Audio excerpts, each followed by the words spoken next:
Assalamualaikum warahmatullahi wabarakatuh. Perkenalkan, nama saya Novi Purniasari. Baiklah, di sini saya akan menjelaskan mengenai uji hipotesis satu sampel non-parametrik, yaitu uji binomial atau tes binomial. Baiklah, langsung saja saksikan video berikut ini. Statistika non-parametris digunakan untuk menguji hipotesis bila datanya nominal atau ordinal, atau data kuantitatif yang tidak berdistribusi normal. Statistika non-parametris yang digunakan untuk menguji hipotesis satu sampel bila datanya nominal adalah tes binomial dan C-kuadrat untuk satu sampel. Tes yang digunakan untuk menguji hipotesis satu sampel data ordinal adalah run test. Nah, adapun persyaratan dari tes binomial yaitu yang pertama, data yang akan dianalisis berbentuk nominal. Yang kedua, data terdiri dari dua kelompok kelas atau kategori, atau misal kelas pria dan wanita. Nah, yang ketiga yaitu jumlah sampelnya kecil, yaitu kurang dari 25. Nah, hipotesis dari kriteria uji HO berbanding P1 sama dengan P2. Nah, HA berbanding P1 tidak sama dengan P2. Terima HO jika alfa lebih kecil dari P. Nah, adapun langkah-langkah pengujian tes binomial. Yang pertama yaitu merumuskan hipotesis nol dan hipotesis alternatifnya. Yang kedua yaitu menentukan koefisien binomial. Ada tabel P yang didasarkan pada N, jumlah sampel, dan frekuensi terkecil yaitu X. Yang ketiga yaitu membuat keputusan pengujian hipotesis. Jika nilai P lebih kecil dari alfa, maka HO diterima. Nah, jika nilai P lebih kecil dari alfa, maka HO ditolak. Oke, selanjutnya kita masuk pada contoh. Nah, dilakukan penelitian untuk mengetahui bagaimana kecenderungan guru dalam memberikan soal ujian. Berdasarkan 24 sampel yang dipilih secara random, ternyata 14 orang memilih soal ujian dengan bentuk uraian dan 10 orang memilih soal ujian dengan bentuk pilihan ganda. Hipotesis nol yang diajukan adalah bahwa peluang guru dalam memilih dua jenis bentuk soal yaitu uraian dan pilihan ganda adalah sama yaitu 50%. Alfa sama dengan 0,05. Oke, yang pertama yaitu merumuskan hipotesis. HO berbanding P1 sama dengan P2 sama dengan 0,5. Maka HA berbanding P1 tidak sama dengan P2. Maka HO kemungkinan guru memilih dua jenis bentuk soal adalah sama yaitu 50%, dan HA yaitu kemungkinan guru memilih dua jenis bentuk soal tidak sama. Nah, masuk kita yang kedua yaitu menentukan koefisien binomial pada tabel yang didasarkan pada N atau jumlah sampel. Nah, sudah saya serahkan di samping itu ada tabel yaitu alternatif pilihan. Soal uraian frekuensi memilih itu ada 14. Nah, soal pilihan ganda frekuensi memilih itu ada 10, maka jumlahnya itu ada 24. Nah, N itu tadi kan jumlah datanya itu sama dengan 24 dan X-nya itu sama dengan 10 yaitu frekuensi terkecil yang diambil. Nah, untuk P yaitu sama dengan 0,27. Kenapa 0,27? Nah, nanti saya akan terahkan, saya berikan tabel untuk penjelasannya. Nah, berikut ini sudah saya berikan tabelnya seperti inilah. Nah, lalu untuk alfa yaitu sama dengan 0,05, maka P lebih besar dari alfa. Nah, untuk kesimpulannya HO diterima bila koefisien binomial P adalah 0,27 dari tabel binomial. Bila taraf kesalahan alfa ditetapkan 5% yang berarti 0,05, maka P lebih besar dari alfa atau 0,27 lebih besar dari 0,05. Kesimpulannya, maka HO diterima. Maka kesimpulan dari soal tersebut ialah kemungkinan guru memilih dua jenis bentuk soal adalah sama, yaitu sekitar 50%. Nah, baiklah, mungkin itu saja yang dapat saya sampaikan mengenai tes binomial atau uji binomial. Apabila ada kesalahan ataupun kekurangan, saya minta maaf karena saya juga masih proses pembelajaran. Baik, next kita lanjut pada C kuadrat. Assalamualaikum warahmatullahi wabarakatuh. Perkenalkan, nama saya Muhammad Amin, NIM 18.202.00064. Di sini saya akan menjelaskan tentang uji C kuadrat.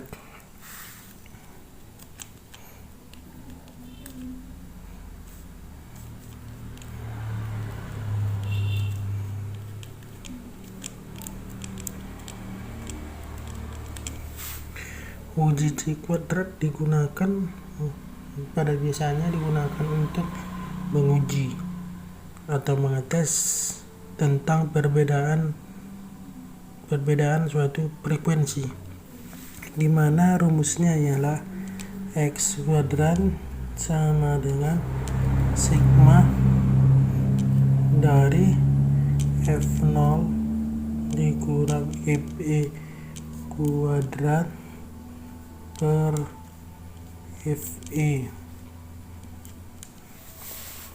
Jadi kita langsung saja masuk ke pembahasan kita, yaitu tentang uji C tersebut. Di sini kita akan membahas suatu soal, yaitu tentang guru SD di kota dan guru SD di desa. Lalu setuju, di sini ada setuju kurang setuju dan tidak setuju. Jadi yang di kota ada 130 dan 20, ini 50, ini 20, total dengan 200.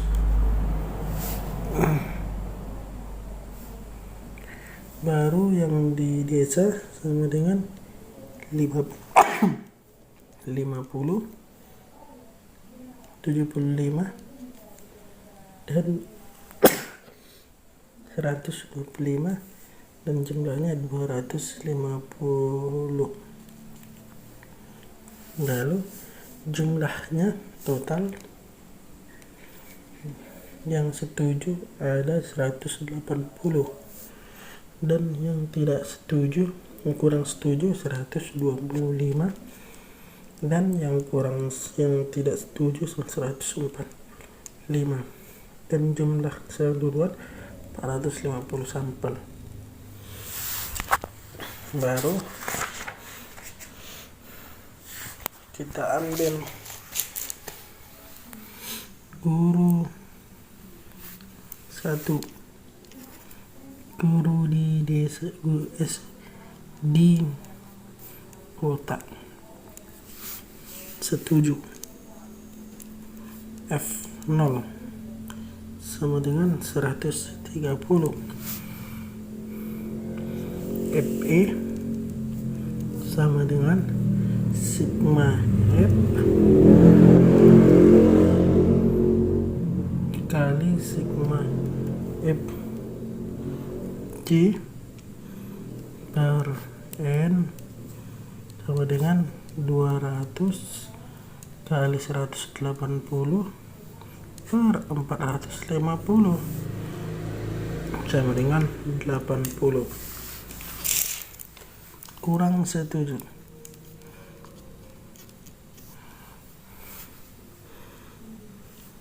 sama dengan F0 sama dengan 50.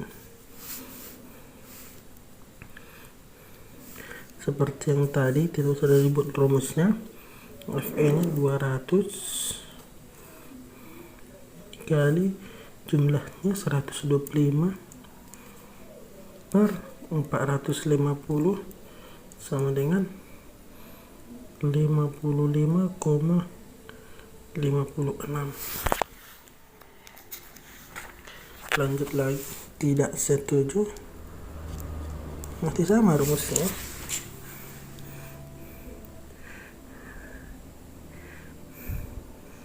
Awalnya 20, nolnya 20 sama dengan FE sama dengan, kita langsung ke FE, kita masukkan 200 dikali 2 apa tadi, dikali 145 per 450 sama dengan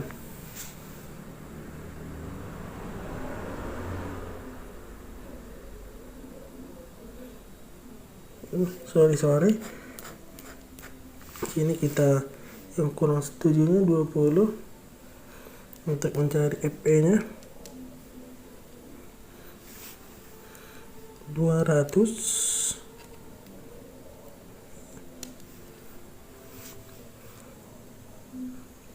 dikurang 80 ditambah 55,56 sama dengan 64,44. Jadi kita ke desa langsung saja.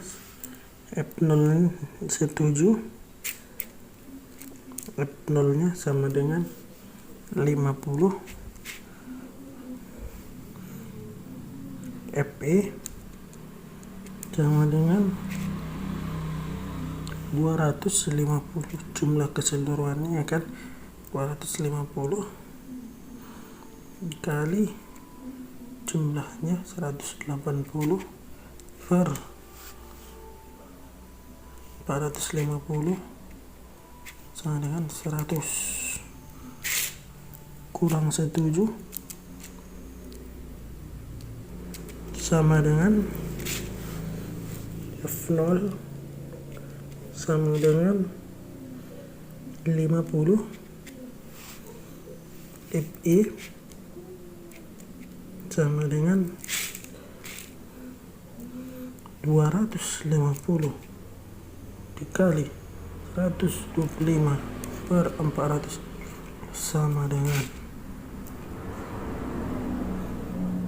69,44. Tidak setuju, kita tinggal mengurangkan seperti yang tadi, kita langsung kurangkan 250 dikurang 100 ditambah 69,44 sama dengan 80,36. Jadi dari video singkat saya ini, apabila ada yang kurang janggal, mohon kritiknya dari kawan-kawan. Jadi cukup sekian pemaparan dari saya. Assalamualaikum warahmatullahi wabarakatuh. Assalamualaikum warahmatullahi wabarakatuh. Perkenalkan, nama saya Trianingsih, NIM 18-2005. Di sini saya akan menjelaskan materi mengenai run test. Jadi, run test adalah salah satu uji statistik non-parametrik.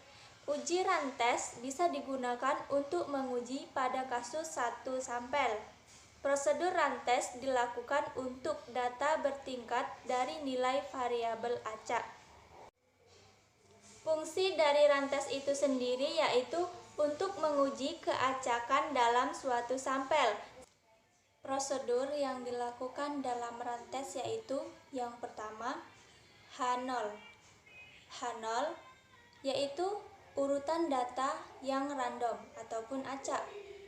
Kemudian ada H1, yaitu urutan data yang tidak random ataupun tidak acak. Dan yang kedua, tingkat signifikan. Tingkat signifikan sama dengan alfa. Yang ketiga, perhitungan statistik uji. Dalam melakukan perhitungan statistik uji ini, ada beberapa langkah yang harus kita ikuti. Langkah yang pertama itu kita harus menentukan nilai median dari data. Yang kedua, untuk data yang nilainya lebih besar dari median, maka kita beri tanda positif. Sedangkan untuk data yang nilainya itu lebih kecil dari median, maka kita beri tanda negatif. Nah, sedangkan untuk data yang nilainya itu sama dengan nilai median, maka kita beri tanda 0. Kemudian ada langkah yang kelima. Yang kelima itu setelah data dinyatakan dalam tanda positif ataupun dalam tanda negatif, maka kita tentukan banyaknya run dalam urutan data tersebut. Urutan data tidak dapat diubah.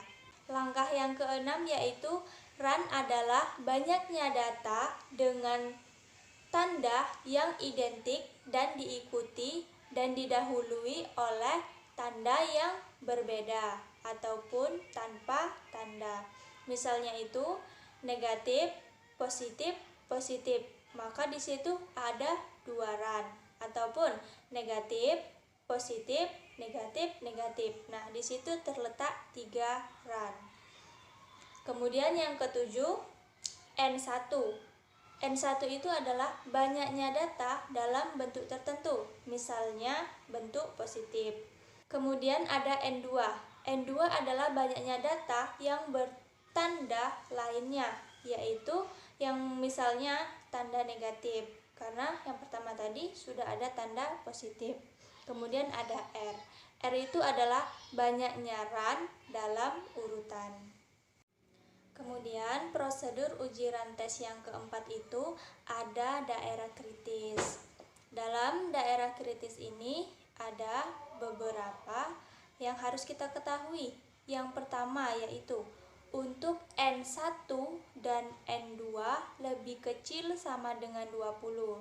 Nah, jika N1 dan N2 itu lebih kecil sama dengan 20, jika RA lebih kecil sama dengan R, dan R lebih kecil sama dengan RB, maka H0-nya diterima. Dan sebaliknya, jika R lebih kecil dari RA ataupun R lebih besar dari RB, maka H0-nya itu ditolak. Ketentuan yang kedua itu untuk N1 atau N2 lebih besar sama dengan 20. Jadi, jika N1 atau N2 itu lebih besar 20, maka R berdistribusi normal dengan rata-rata mu dan standar deviasi tau R. Dengan mu sama dengan 2 dikali N1 dikali N2 per N1 tambah N2 ditambah 1. Dan tau R itu sama dengan akar dari 2 dikali N1 dikali N2 kemudian dikalikan dengan 2 N1 N2 dikurang N1 dikurang N2 per N1 ditambah N2 kuadrat dikali N1 ditambah N2 dikurang 1. Z hitung sama dengan R dikurang mu R per tau R. Jadi, jika negatif Z alfa per 2 lebih kecil sama dengan Z hitung dan lebih kecil sama dengan Z alfa per 2, maka H0-nya itu diterima. Dan begitu juga sebaliknya, jika Z hitung lebih kecil dari Z alfa per 2 atau Z hitung lebih besar dari Z alfa per 2, maka H0-nya itu ditolak. Oke, untuk memahami lebih jelas mengenai uji rantes, maka kita akan membahas satu contoh soal. Soalnya yaitu diberikan hasil pengumpulan data sebagai berikut. Datanya bisa kita lihat pada soal dari data 31 sampai data 15 yang datanya itu bersifat acak. Kemudian ujilah dengan alfa sama dengan 0,05. Apakah data tersebut mempunyai urutan yang random? Maka kita jawab bersama. Penyelesaiannya yaitu, tadi telah kita bahas bersama bahwa prosedur dalam melakukan rantes itu ada 4. Yang pertama itu H0 adalah urutan data yang merupakan urutan yang random atau acak. H1 itu urutan data yang bukan merupakan urutan yang random ataupun acak. Prosedur yang kedua yaitu tingkat signifikannya. Tingkat signifikannya alfa sama dengan 0,05 yang telah diketahui pada soal. Kemudian prosedur yang ketiga itu ada perhitungan statistik uji. Dalam perhitungan statistik uji ini banyak pula langkah-langkahnya. Langkah yang pertama menentukan nilai median data. Jadi untuk menentukan nilai median data itu kita harus mengurutkan data dari yang kecil ke yang besar. Datanya pada soal itu ini kan dari 31 sampai 15 masih bersifat acak yang datanya belum terurut. Maka dari itu untuk menentukan mediannya agar lebih mudah, kita harus mengurutkan data yang paling kecil sampai yang paling besar. Jadi data yang paling kecil itu ada 2, kemudian data yang paling besar itu ada 84. Jadi median itu adalah nilai tengah. Maka nilai tengah dari angka 2 sampai angka 86 ini yang kita dapatkan yaitu 24 dan 26. Jadi untuk mencari mediannya itu 24 ditambah 26 kemudian kita bagi dengan 2. 24 ditambah 26 sama dengan 50. 50 dibagi 2 yaitu 25. Kemudian langkah yang kedua dalam perhitungan statistik uji yaitu untuk data yang nilainya lebih besar dari median, maka kita beri tanda positif. Kemudian untuk data yang nilainya lebih kecil dari median, maka kita beri tanda negatif. Sedangkan untuk data yang nilainya itu sama dengan nilai median, maka kita beri tanda 0.